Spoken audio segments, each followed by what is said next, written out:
I chose, when I was asked to speak to this very, very, very important meeting, I chose to begin to talk on which way Kenya's reform movement, reigniting the spirit of Sabasaba and Limuru. And one can also add Kamkunji, and one can add Ufungamano, even one can add Bomas, because those are the sites where we have struggled to rebuild our country. I think it is very important as we begin another journey to remedy what has gone wrong within our country. I think it is important for us to ask ourselves to look inward regarding the reform movement itself, and then ask ourselves, are we equal to the task ahead? Because if we begin another journey without examining our strengths, our weaknesses, and all that, it might not be prudent. And I'm saying this because after we got the 2010 constitution, the Wanjiku constitution, I think it is true the reform forces took a sabbatical.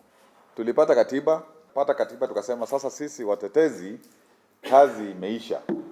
Tuna katiba sasa, katiba itatawala, kutakuwa na usawa, kutakuwa na maendeleo, kutakuwa na haki, kutakuwa na vitu vyote vizuri vile tunatamani.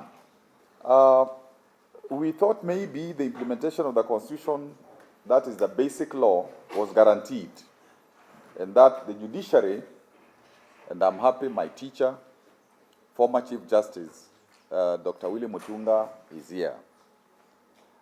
We thought that the judiciary would be available to provide remedies in case of occasional breach. Lakini leo tunajua kwamba sheria zinapitishwa zile zimekiuka katiba. That laws have been passed which are unconstitutional. The judiciary has borne the brand of executive intimidation. Tunajua kwamba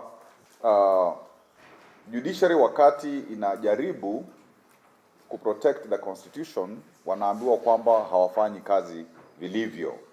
Hata hapo awali imesemekana kwamba devolved functions and funds have been taken over by the national government.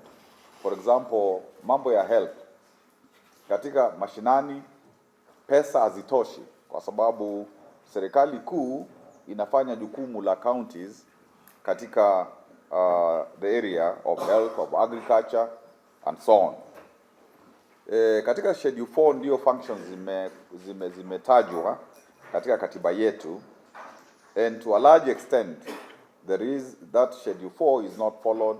Functions that are county functions are done by the national government. Na wakati wa mwanzo wa devolution 2013, the transitional authority never costed the functions.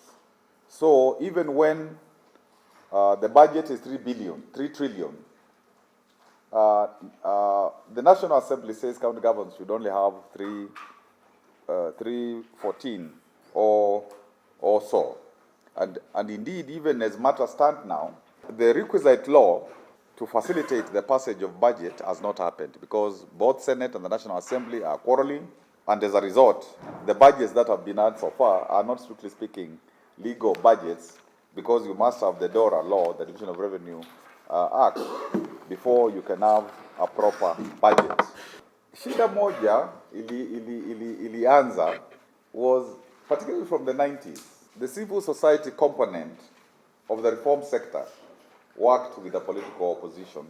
These were people who had been denied power, politicians who had been denied power by the ruling group. And we forgot to remember most of those people of the political opposition were not reformers, but we worked with them. It was convenient to do so. And the reform civil society sector deferred to the political opposition to mobilize the citizenry. So Wanjiku was by and large mobilized by the political sector in the support of the crusade for the constitution. So civil society, we would do the research work, we would write what needs to be passed, what is good law, and so on and so forth. We were treated as researchers, and we would be, behind drafting the constitution and all that, but the political opposition made sure that the face of mobilization was their face. So when the ruling group and the opposition saw that the citizens were about to move from tribal to national politics, they came together in 1997. And together, they championed minimum reforms, the IPPG reforms. So there was a moment when the political class saw that the reform civil society was gaining an upper hand and credibility. And at that point, they came together and decided, and then made it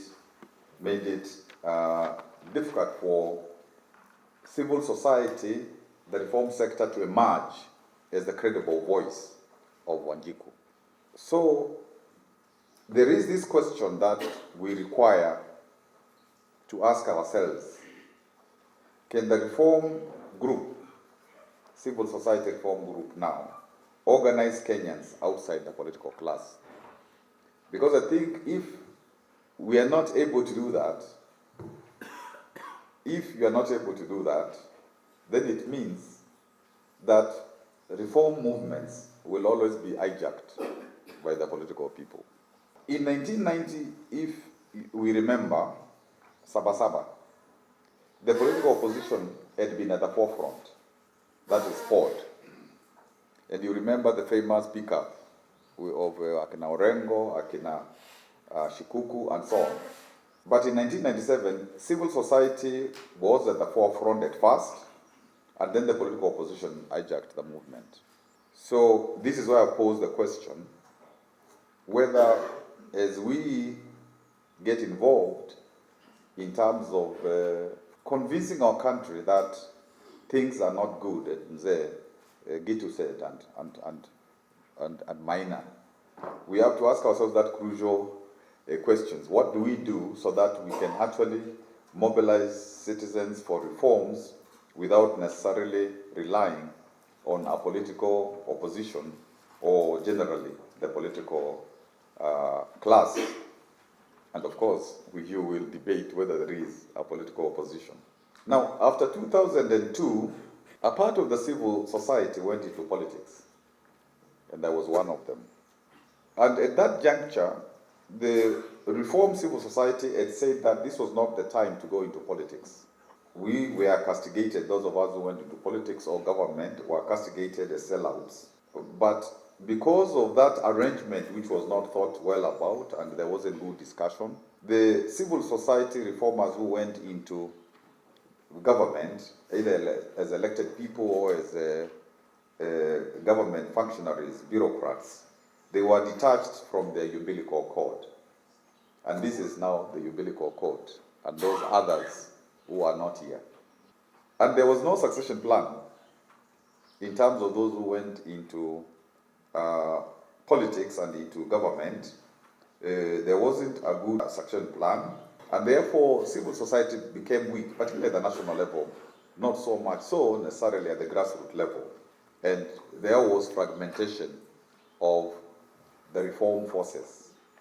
So that now there were some who are buddy-buddy, who are supposed to be buddy-buddy with the political class in the national government, and others who remained within civil society. Again, when the Kibaki government came into power, the reform civil society lost most of its international support, because the international people said that there is a government they can work with, there is a government that is sympathetic to democracy. So some of the support that the international people used to give to civil society was now wanting, because the international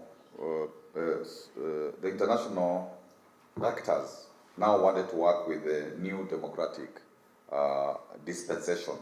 So the question also must be asked: can the reform class now operate with local resources first and foremost?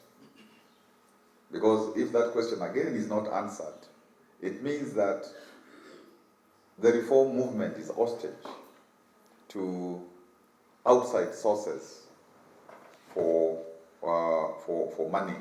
And now, when the international level does not support human rights and so on, then it means that the reform movement will be weak.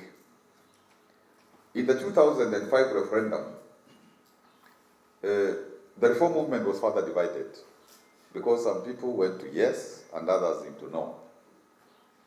And I remember somebody sharing that there was a colleague who was in the human rights movement, and next time this guy saw the colleague on television in some place in the country championing the very opposite of what had happened before. There are opportunities the reform movement has not completely grasped. For example, there is the Limuru report on land. There is the Truth, Justice and Reconciliation report. 2007, there was the Kriegler report on electoral justice, a report on police reforms, the Wake report.